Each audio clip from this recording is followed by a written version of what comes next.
తెలంగాణ రాజకీయాల్లో ప్రస్తుతం రెండు కీలక పరిణామాలు పెద్ద చర్చకు దారితీస్తాయి. ఒకవైపు బీఆర్ఎస్ పార్టీకి చెందిన ఎమ్మెల్యేల ఫిరాయింపుల వ్యవహారం ఇంకా హాట్ టాపిక్ గా కొనసాగుతుండగా, మరోవైపు ఢిల్లీ లిక్కర్ పాలసీ కేసులో మాజీ ఎమ్మెల్సీ కల్వకుంట్ల కవితకు సీబీఐ సమన్లు రావడం రాజకీయ వాతావరణాన్ని మరింత వేడెక్కించింది. గత అసెంబ్లీ ఎన్నికల్లో బీఆర్ఎస్ గుర్తుపై గెలిచిన 10 మంది ఎమ్మెల్యేలు తర్వాత కాంగ్రెస్ పార్టీకి దగ్గరయ్యారనే ఆరోపణలు వినిపించాయి.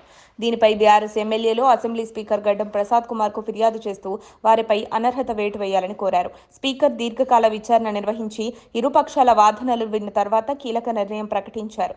ఫిరాయింపులు జరిగినట్టు నిరూపించే పక్కా ఆధారాలు లేవని పేర్కొంటూ ఆ ఎమ్మెల్యేలపై వచ్చిన పిటిషన్లను తిరస్కరించారు. ఈ నిర్ణయంతో కేసు కొత్త మలుపు తిరిగింది. బీఆర్ఎస్ నేతలు ఈ తీర్పును హైకోర్టులో సవాల్ చేయాలని నిర్ణయించుకున్నారు. అయితే ఇదే సమయంలో సుప్రీంకోర్టులోనూ ఈ అంశంపై విచారణ జరిగినప్పుడు స్పీకర్ ఇప్పటికే నిర్ణయం తీసుకున్నందున ఇకపై ఈ పిటిషన్లపై విచారణ అవసరం లేదని న్యాయస్థానం పేర్కొంది. దీంతో ఇప్పుడు హైకోర్టు దీనిపై ఎలా స్పందిస్తుంది అన్నది ఆసక్తికరంగా మారింది.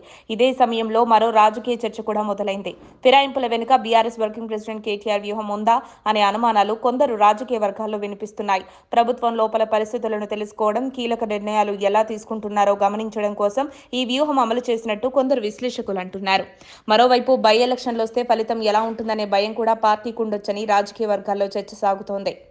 ఇక ఇదే సమయంలో మరో కీలక పరిణామం చోటు చేసుకుంది. ఢిల్లీ మద్యం పాలసీ కేసులో మాజీ ఎమ్మెల్సీ కల్వకుంట్ల కవితకు సీబీఐ అధికారులు సమన్లు జారీ చేశారు.